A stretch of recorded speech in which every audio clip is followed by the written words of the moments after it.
ఆయన హాయ్ రాజు. ఇంటర్న్షిప్కి ట్రైనింగ్కి ఏంటి డిఫరెన్స్? మీకు ఎవరైనా ఒక సబ్జెక్ట్ మ్యాటర్ ఎక్స్పర్ట్, ఒక టీచింగ్ ఎక్స్పర్ట్ చెప్పగా ఐటీ ఇండస్ట్రీలోకి ఎంటర్ కావాలనుకునే వాళ్ళకి ఏం చేస్తే ఐటీ ఇండస్ట్రీలోకి వస్తాం? ఇంటర్న్షిప్ మోస్ట్ ఆఫ్టెన్ ముందు వాడండి, తర్వాతే నమ్మండి. ఉద్యోగం తెచ్చుకునే సామర్థ్యం మీ అబ్బాయికి లేదు కాబట్టి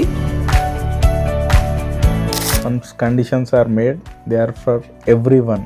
ఇండస్ట్రీ యొక్క అనుభవం మీద మీ పిల్లలకి పనిలో అనుభవము, పనిలో నైపుణ్యము రావాలంటే 15-16 నెలల కష్టం ఈరోజు 15 లక్షల జీతం. డబ్బులు ఎవరికి ఊరికే రావు. నువ్వు ఖచ్చితంగా స్కిల్స్ ఉండాలి, అప్పుడు మాత్రమే నీకు ఈ మార్కెట్లో ఉద్యోగం అనే ఒక అర్హత వస్తుంది.